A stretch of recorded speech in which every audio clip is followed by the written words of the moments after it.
So, I'm having an interesting experience that led me to think of a great topic for a video. And the topic is how older people view younger people as children. I understand this because when I see people that are younger than me, I also view them as a child. Some person to my side is trying to get my attention because a demon in him wanted to stop my message. And notice I don't actually give people the attention they want anywhere I go. I'm living on this island where everyone kind of knows each other to a certain extent, but whenever I go out in public, I actually made a video about this where I look at the ground while looking at them. I look at them the way I'm looking at the camera face right now. I'm not actually looking at it, but I'm looking at it. And so this is a very useful skill that most people don't know how to use. So what they end up doing is feeling drawn to and fro like a feather in the wind, always being pulled left and right, never able to be self-actualized or stable, constantly being distracted by everyone around them, feeling like they have to make eye contact with everyone around them, which basically would reduce you to a slave or a servant, having to acknowledge everyone and give them your attention. It turns you into a receptive position for demons. What the society would call beta, but that's a silly way of talking about spiritual things. And most people, someone on my comment section said most people are organic portals. It sounds too scientific. The Bible doesn't use such terminology, but it's exactly the case. Most people are just used by spirits however the spirits want. They offer no defense at all, no resistance. And Christ's whole ministry was about two things: not giving power to demons and taking back your authority or power that you would have given to them based on your ignorance of spiritual things. And secondly, to sin no more, which is actually one of the main ways that people give over their power to these demonic entities, is through either sinning or through not canceling demonic thoughts when they are put in your mind. And since most people don't cancel demonic thoughts when they are put in their mind, the net effect or result is that they end up doing everything that the demonic spirits want them to do. This idiot wanted to get my attention for no reason. As soon as I pressed, and I haven't even looked over in that direction once, and now they're leaving. And as soon as I pressed record, this person wanted my attention. Yo, yo, yo, yo, it's a demonic portal. It's a demon. And if you are curious as to what would have happened if I would have looked over, nothing would have happened. The spirit would leave them instantly because they succeeded. So they would go and try that somewhere else with someone else. These spirits are very busy. They're kind of like what you would call marketers or canvassers. They're canvassing the local area. Canvassing is a term that the corporate world uses for finding new customers or clients. So these spirits are the same way, and they are in a corporate world. It's just that the CEO is Satan himself of this corporation or organization that rules over this world with both human and spiritual counterparts, humans and demons, making it happen. So, this isn't exactly the best area to make a video because I'm basically on the town square and cars constantly drive by and I'm sure that you can hear it and maybe it's hard to hear my words. So I'm going to get straight to the point and wrap up this video. I'm in contact with a family member and there's something I want them to do. Specifically, I want them to refer to me by my new name, Mordecai. There's a prophecy that people, when they would come into the knowledge of the truth, they would choose Hebrew names. Of course, this is talking about Hebrews, but by extension, it can also refer to people like me. And I feel like it's perfectly within the realm of my authority to choose what I want to be called. I mean, that's literally your God-given right. Because the thing about names is they're the shortest spells on earth, so all names have meanings. Some names have a dull or dumb meaning, so they're in a sense meaningless, and other people don't even know the meaning of their name, so even if their name has an important meaning, they don't know it. And also, there's another problem. In America, and in English, a lot of the names have been watered down to the point to whereas the way you pronounce the name isn't actually the real name. So in a sense, a lot of names aren't even real names. In that sense, based on etymology, because the names originally had meaning based on the original humans, like Adam and Eve, and God Almighty. who dictated reality upon this earth. Now reality has been basically dropped and lost. People don't really have a connection to it in any way, just like grown men trying to distract others for no other reason than a demon told them to do so. That's really unrealistic. That's really ungodly, ungodlike. And that's the first thing that God told Adam to do, was to act like God. That's what it means to be made in the image of God. We're in a simulation and we're supposed to succeed in acting like God, and most people are failing utterly. Anyways, the reason my name is Mordecai now is because Mordecai is a hero of mine from the book of Ezra, or Esther, excuse me, in the Bible. It's still in the Bible. Unlike the 14 books that they took out of the Bible. For those of you who don't know that, you might want to get on that and start reading those books. There's a reason they took them out. But hey, who am I to judge, like a silly Christian would say? That's not what Christ was talking about. He was saying, don't be a hypocrite. If you're going to hold someone to a standard, you must hold yourself to that same standard. And then it's perfectly applicable and actually relevant and even warranted to judge everything. Because the Bible and God is a judge. And the Bible is all about judgment. And our actions are always being judged. And you're supposed to judge one another, thereby deciphering the fact that you should not have most people in your company. If you can't judge people's actions, then you'd be a dumb person and have dumb people in your life. And you would do dumb things all day, and you'd end up going to hell, which is dumb. So you need to judge all things. Even Paul told you that. And Christ was not saying don't judge lest you be judged. He's saying don't be a hypocrite lest you be found guilty for being a hypocrite, because a hypocrite is the dumbest person on earth. Holding others to standards you're not willing to keep yourself. In other words, the higher the standards you hold yourself to, the higher standards you should and must. You're even required to hold others to the same standard. Otherwise, you wouldn't really be holding yourself to it, would it? Because what you demand for yourself is what you demand for others. Hence the scripture, another attack, demonic. Someone just came and dropped their bike right next to me. You see stuff like this manifesting constantly when you're aware of spiritual things. So it's actually phenomenal to witness. Anyways, thanks for the distraction, demonic spirits. You are actually case in point, or exhibit B in my video. Good job. But the thing is, it wasn't just a physical distraction, it was a frequency distraction where my own brainwaves would have been affected by giving attention to it. And I decided, look, this is just ridiculous, but it's not, it's normal. We need to be careful how we refer to these things as, because if we call them ridiculous or crazy, we'll never come into the knowledge of how real and normal they are. This is the spiritual battle we're in. This stuff is expected. So I'm still getting surprised when I see how this stuff manifests all around me constantly. But, you're not supposed to be surprised. Christ wasn't surprised. The only reason I'm still wearing off that surprise is because I was brainwashed in this modern world, just like every single one of you, and I'm doing my best, more or less, I could do better, to actually accept the real world as it is, and not allow these spirits to brainwash me into thinking that this stuff is supernatural or spiritual. In fact, in a very real sense, there is no such thing as spiritual or physical, because everything physical is spiritual. That's really the final frontier of understanding the spirit realm, is understanding that everything is actually spiritual, then physical. There's no such thing as physical or spiritual. They're the same. That's actually the point of all creation. So anyways, back to the point. Hold yourself to a high standard. The Bible says treat one another as you'd want to be treated. That includes judging them the way you judge yourself, of course, if you have eyes to see. This is a dangerous message and lesson for a lot of you, because a lot of you don't hold yourselves to high standards. Some of you in my chat group on Discord, there's one person in particular, you probably know exactly who you are because I've talked to you. I won't name the person, obviously, that would be wrong. But there's people that would come into our lives who we would hope are on our level, or even hopefully they are above our level. And you come to find out that, I mean, this is normal, this is obvious. Some people aren't as far as others. Some people had worse upbringings than others. Some people have not understood the same things as others, and that's true for everyone. Some people have some understandings that I don't, to be fair, obviously, but I'm very far ahead of most people, and I don't brag, or I don't even feel good about that. It actually kind of sucks, because I would rather... See, I wouldn't rather digress so I can be beneath others. I would rather people be above me so I would have higher heights to reach for. And that's a good thing to say and wish for, and that's what the kingdom of heaven is about. It's about being around those who are equals or even superior to you. So that's a reality that I wish to attain and live in one day, hopefully soon. more or less. Of course, we have work to do now.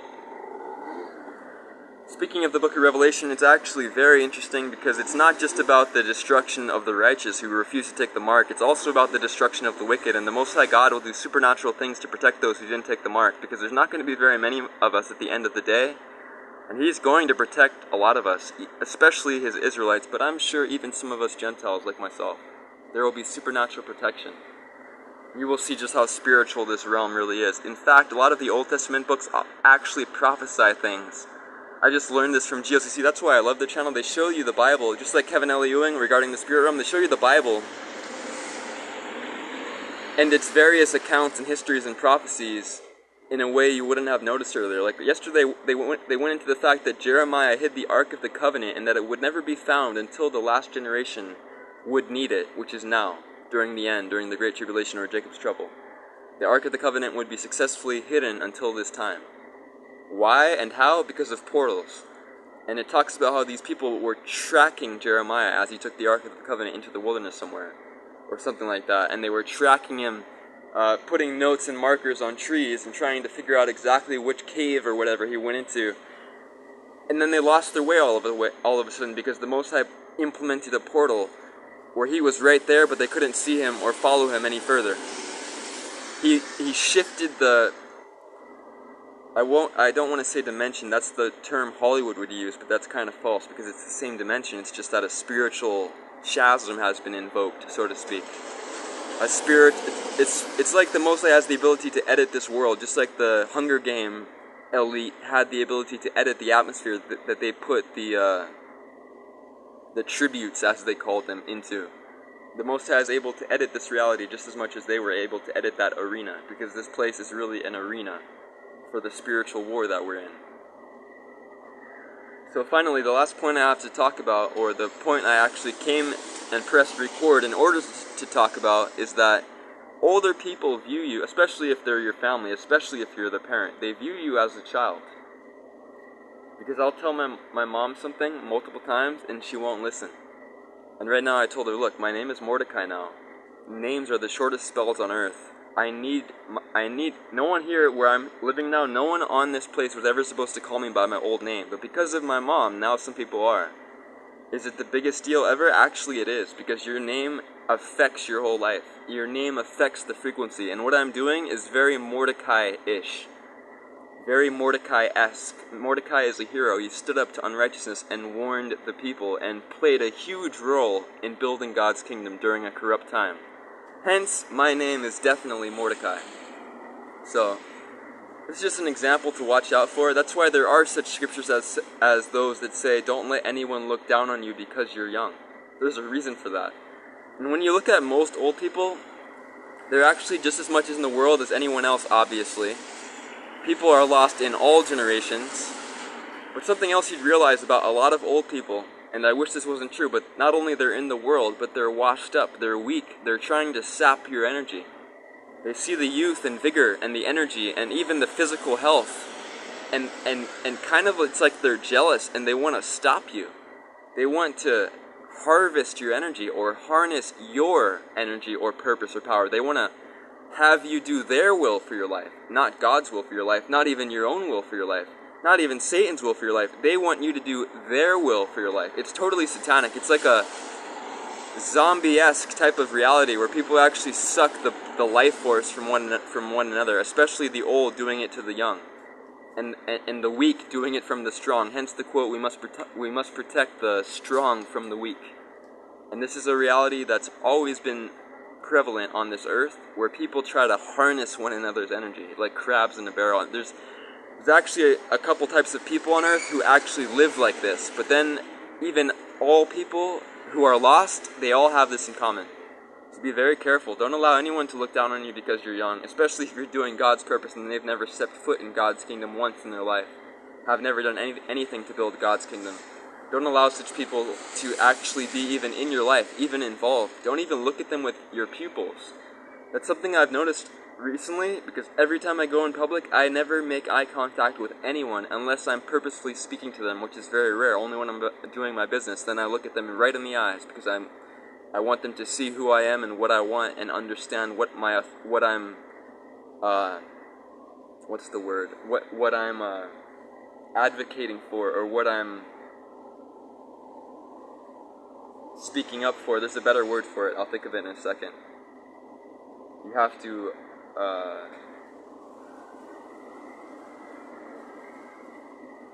I forget what the word is, but what I'm speaking for. So you have to look people in the eye when you want them to understand, obviously. Otherwise it'd be weird if you're talking to someone without looking at them. But when I'm in public, walking past someone on the sidewalk, or riding my bike down the street and thousands of cars pass me per day, more or less, I never look at the people in the eyes.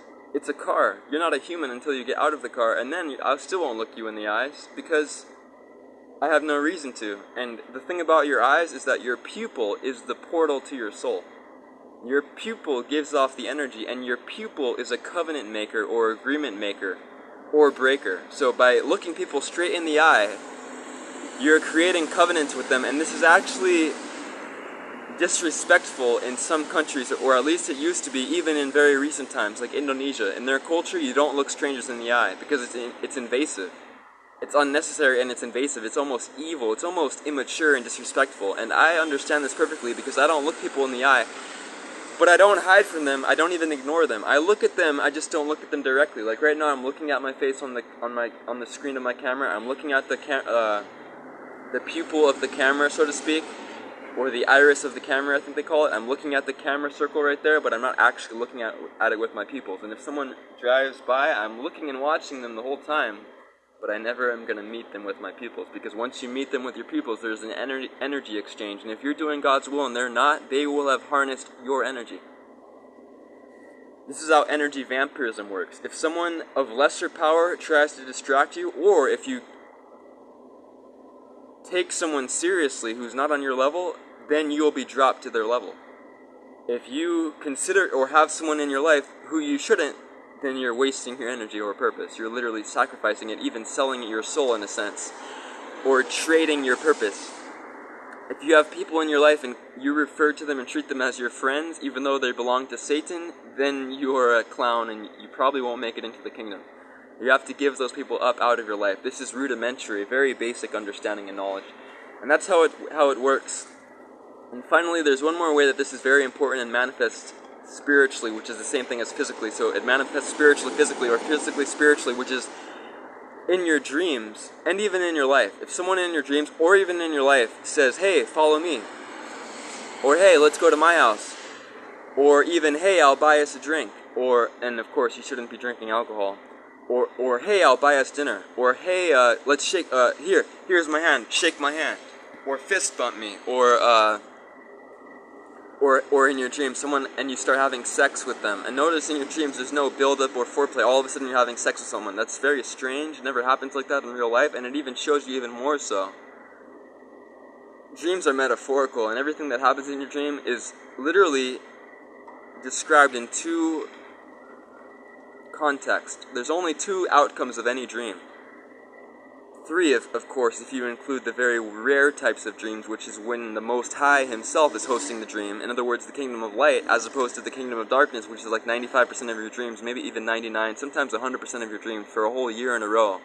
You'll never have a dream from the Most High. Most of everyone's dreams, even the prophets and all of them, even the most righteous, peculiar men in the Bible, most people's dreams are hosted by demons, and they only have two outcomes. And that is you allowing evil to manifest in your life, or you disallowing it. And the way this can happen, there's only two types of dreams. One, when you physically create a covenant with the demonic kingdom by either sinning or literally following someone or having sex with someone, which is really a demon manifesting themselves as a beautiful woman or man or whatever. And now you have sex. Now you've literally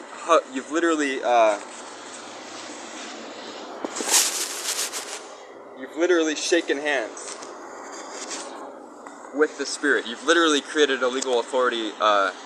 You've literally given your authority to create a legal contract in the spirit realm, and now whatever their will for your life is will manifest. It's literally a law. It's literally like dominoes. They have the legal authority to guarantee that they will manifest in your life, their will for your life, instead of God's will, or even your own will. They will have subverted your purpose.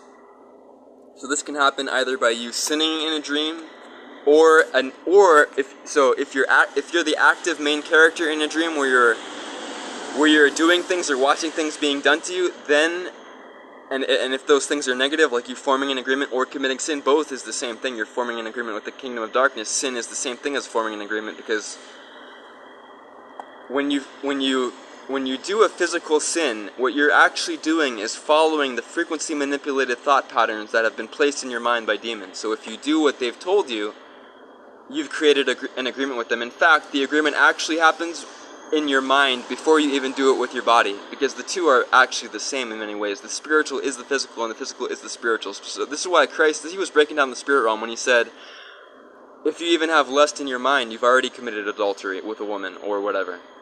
He's saying that if you commit the sin, if you decide or agree with the demon, even in your mind, you've already created a covenant with the kingdom of darkness, and even Satan himself, or his lowerlings, his hirelings, his demons. And now they, and even Satan himself, the leader and king of darkness, the father of lies, will be able to do their will in your life. So that's if you're an active participant in your dreams. The other type of dream is where you're watching things happening.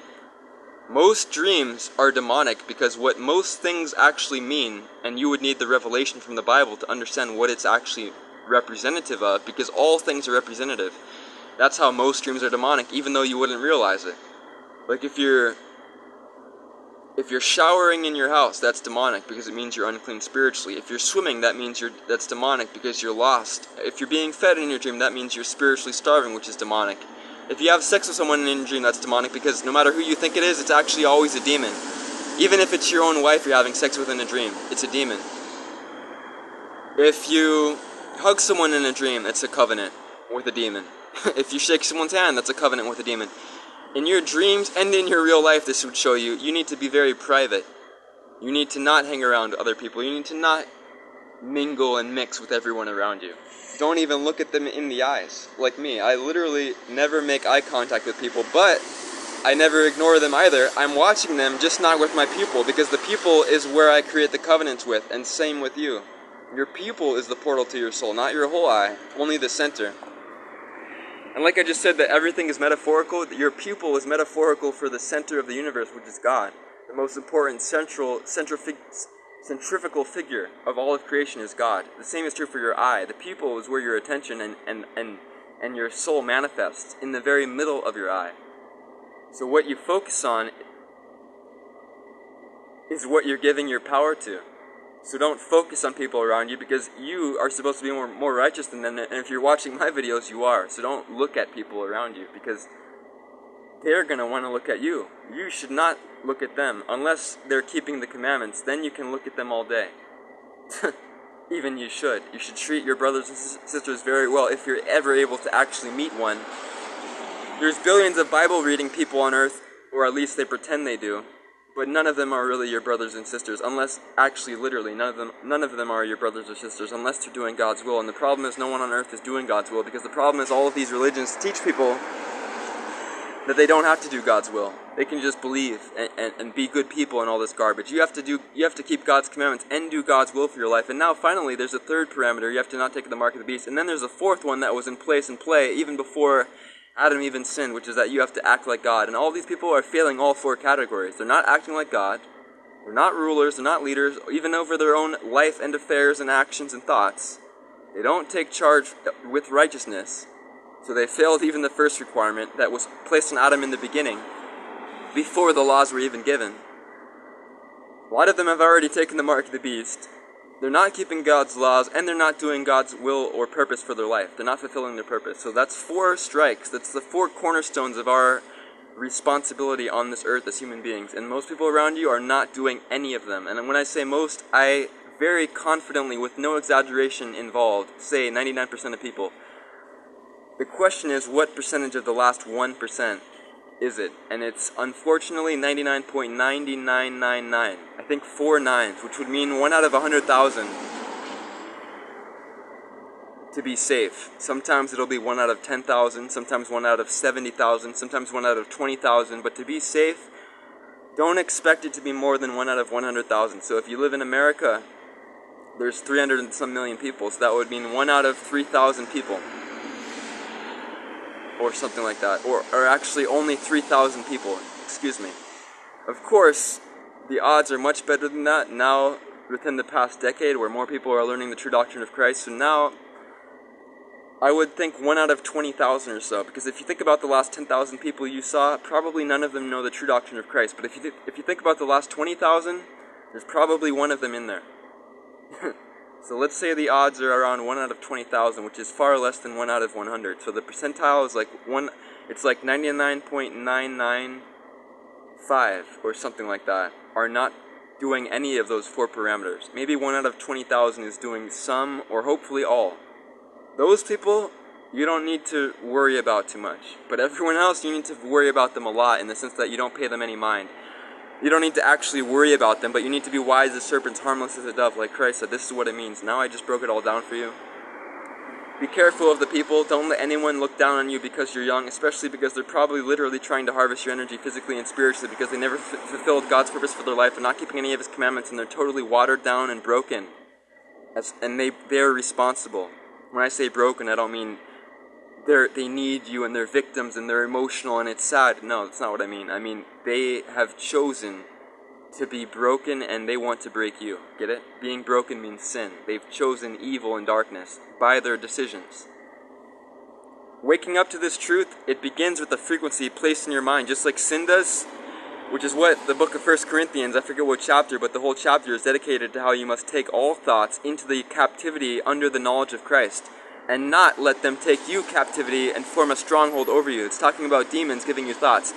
You need to take them captive into the subjection of the authority or knowledge of Christ, which means keeping the Most High's commandments, Christ's doctrine and teachings. That's what it's talking about. So now you understand. So the reason that most people on earth are not called by the Most High is because they've never received the frequency to wake them up and lead them to connect the dots. In fact, they're already in outstanding agreements with demonic spirits, which would keep them from connecting the dots. And the reason the Most High hasn't called them is because they're resistant. They don't want the truth. It all begins by wanting the truth and even being callable. Being callable means you're willing to look at things objectively and not with any motives or bias. Most people are biased, where if you show them some truth, they won't accept it even though it's true, which means they're not callable, because you're not allowed to be like that, or literally you're Satan's child. Satan said, well, yeah, that's true, I should keep the commandments, they are good, but I don't want to. So this is what most people on earth are about. They're about doing what they want to do. But those of us who are following God, literally the judgment day is as simple as this, in a sense. Who wanted to follow God and who didn't? And I mean follow the real God, which requires you to change everything about your life. Who was willing to do what was required of them and who wasn't? That's a very simplistic way of talking about the day of judgment. And in a sense, that's what Paul was talking about. If you truly want to follow the Most High, you'll be saved on the judgment day, because you'll truly do everything you're required to do. And thanks for Christ, we actually have a method to be legally saved on the day of judgment, acquitted of our sins, if we do everything required of us. Salvation is not free. The ability to be saved is free. We're saved by the law through grace. We're not saved by grace outside of the law. Even Paul said, what then? Do we make void or vain the laws of God? No. Nay, we establish the law. And when he said these terms like the law of sin and death is done away with, now we live by the law of life through the Spirit. Again, the law of life through the Spirit, he's not talking about God's laws or the laws of sin and death. He's talking about the legal status that was previously in play, where one sin equals hellfire. We're no longer under that situation or station, because no one would be able to be saved legally through a correct or official avenue. God would have had to break his own rules in order to acquit someone on the day of judgment. Hence Christ's sacrifice. He forgave the worst crime possible. Now he can forgive any crime less than the worst crime. It's called a legal precedent, and he will invoke this legal precedent or legal authority or ability to defend you and acquit you of your sins and justify you, in other words, salvation on the day of judgment, if you do what's required of you. Christ said, he that shall endure until the end, the same shall be saved. Christ said, many will come to me on the day of judgment, and I will say, depart from me, I never knew you, you that work iniquity. Only those that do the will of my Father in heaven are coming into the kingdom, no one else. Then there's even a parable where the Most High God himself says, hey, what are you doing in my feast, good sirs? Where's your wedding gowns? So a little sarcasm coming from the Most High. This is a parable exposing pagan religions like Christianity, which think that they're serving God but aren't. They think they're coming into the festival. They might even successfully sneak their way in, so to speak, and even deceive you. That's what this whole video was about. Be warned about everyone around you. Unless they're doing the work, which is almost no one. Get it? So even the Most High has a parable about this. There was a few people in his feast speaking about post-Judgment Day salvation, when all the righteous get to live in one kingdom together under Christ, and the 144,000 kings under him, the 12,000 men from each tribe that kept the laws and commandments who are alive right now, who would be used to protect the Israelites during these next couple of years when things start to get real and the Neuralink, artificial intelligence, CRISPR, mind control, and all this stuff start to take root and place, and the genetic modification agendas start to take root. Then these 144,000 will be activated. It's not talking about that's all the people that will be saved. It's talking about the kings who will have a useful purpose even in this kingdom, and will be the governors in the next kingdom under Christ. So the parable goes like this. The feast day, everyone's there, there's a huge celebration, all the righteous are there, the Israelites and even the non-Israelites like myself who will be the servants in the kingdom under Christ. And then the Most High sees these people who aren't actually in the right wedding garb, or wedding gowns, wedding clothes, wedding garments. And he says, hey, you sirs, how did you get in here? And he's like, guards, send these two men out to where there will be weeping and gnashing of teeth. Send them outside to the lake of fire. That's what he's talking about. So you're not sneaking your way in. There are very real requirements and stipulations on you if you want to make it into the kingdom, and almost no one even knows about them because they don't want to. That's really what I'm saying about the frequencies in the Most High calling you. Most people aren't even callable. Why? Because they don't want to do what's required of them. So why would the Most High waste his time? That's why the Bible has another precept for that exact concept, and it says, it would be better for you to never have even woken up to this truth than to know it and then not know it. Why? Because your judgment would be even worse. So even this is a form of God's grace. He doesn't wake people up, and they don't even come to the knowledge of the truth, let alone have the ability to connect the dots, because they never even find a few of the dots, because they're actually hidden from them because of God putting a spirit of blindness or stupor on them. Why? To keep them from their even worse judgment, because if they knew the truth and then didn't follow it, it would be even worse for them. The same is true for waking up people or saving them from demonic spirits. If they don't change their entire life, it'll be 7 times worse for them, the Bible says. 7 times more demonic spirits will have legal authority to destroy their lives. So this is how this stuff works. That'll be the end of this video. That was quite a mouthful. I broke down many things, and I'm glad to have been able to do it. Interestingly, I looked down and look what I see. That's something I gave up for the kingdom like 4 years ago. I think that's a joint. That's the remains of marijuana or even just tobacco, which is also sorcery.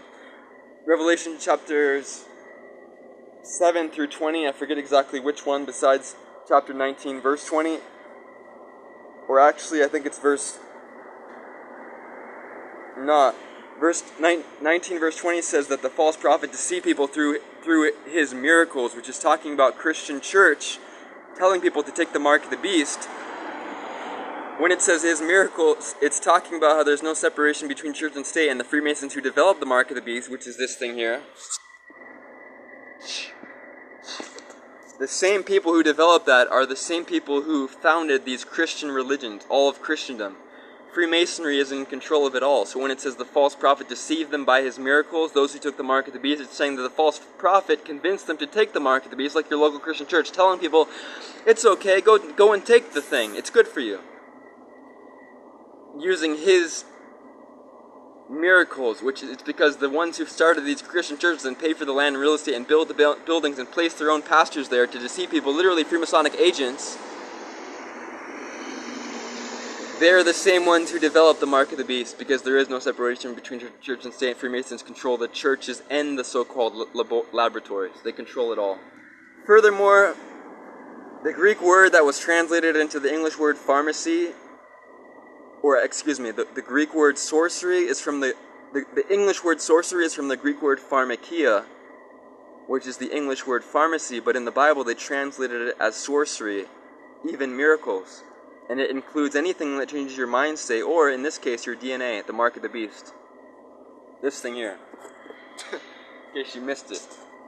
So, deceive the whole world by her sorcery. Speaking of Babylon, Babylon is a system and it's global. There's no boundaries in Satan's empire. It never has been, but now physically there's no boundaries because Freemasons can call one another, email each other, get on a plane, all that. There's no separation. There isn't even really borders between countries.